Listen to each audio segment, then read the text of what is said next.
175 నియోజకవర్గాల ఇన్ఛార్జీలతో సమావేశమయ్యారు వైసీపీ అధినేత వైఎస్ జగన్. స్థానిక ఎన్నికలకు సన్నద్ధం కావాలని సూచించారు. క్షేత్రస్థాయిలో జరిగే ఎన్నికల్ని ఎవరు ఆషామాషిగా తీసుకోవద్దని హెచ్చరించారు. పార్టీ నేతలను ఉద్దేశించి జగన్ ఏమన్నారో ఒకసారి చూద్దాం.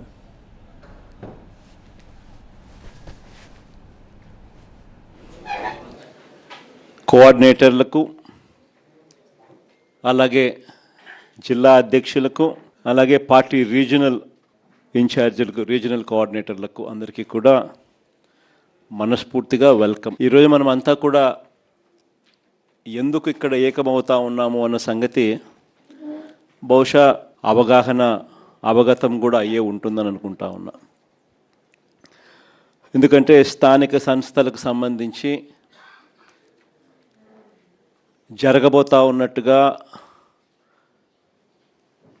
ప్రభుత్వం ప్రకటనలు చేస్తూ ఉన్న నేపథ్యంలో మనం కూడా స్థానిక సంస్థల ఎన్నికలకు సంబంధించి సీరియస్గా తీసుకోవాల్సిన అంశం మీద గట్టిగా చెప్పడం కోసం మళ్ళీ ఒకసారి మనం అంతా కూడా ఇక్కడ సమావేశం అవుతా ఉన్నాం. ఎన్నికలు జరుగుతాయా జరగవా పక్కన పెడదాం. ఎందుకనంటే ఆయన ఎన్నికలు జరపాలనే ఉద్దేశంతో చేసిన పనులు కావు అన్నట్టుగా కొన్నిసార్లు అనిపిస్తాయి. ఒకవైపునేమో 44 లక్షల మంది ఓటర్లు లేరు అని, ఒకవైపున ఈల ప్రభుత్వం చేసిన ఎస్ఐఆర్ రిపోర్టే చెప్తా ఉంది. మరోవైపున ఆ 44 లక్షల మందిని కలిపి ఓటర్ల లిస్టును తయారు చేస్తున్నారు. సో మరి ఎన్నికలు లేని ఓట్లు ఉన్నట్టుగా చూపించి ఎన్నికలకు పోయే కార్యక్రమం జరుగుతూ ఉంటే హైకోర్టులు ఎలా ఒప్పుకుంటాయి, ఎన్నికల కమిషన్ ఎలా ఒప్పుకుంటుంది అనేది పక్కన పెడదాం. ఎందుకంటే ఒకవైపున ఓట్లు లేవని వీళ్ళే చెప్తున్నారు, మరోవైపున అవే ఓట్లతోనే వీళ్ళు ఎన్నికల ఓటర్ లిస్టు తయారు చేసి ఎన్నికలకు పోయే కార్యక్రమం చేస్తూ ఉన్నారు. అంటే లేని ఓట్లను ఉన్నట్టుగా ఓటర్ లిస్టు తయారు చేసుకొని ఎన్నికలకు పోవడం అన్నది చట్ట ప్రకారం నేరం. ఎందుకంటే గోస్ట్ ఓట్స్ను వీళ్ళే, దొంగ ఓట్లక వీళ్ళే వేసుకునే ప్రమాదం పొంచి ఉన్నది అని క్రిస్టల్ క్లియర్గా కనిపిస్తూ ఉన్న నేపథ్యంలో, రెండో వైపున బీసీలకు సంబంధించి 34% రిజర్వేషన్స్ అని ఆంధ్రాలోనే ఇక్కడే మనం చేసినప్పుడే కోర్టు కొట్టేస్తుంది.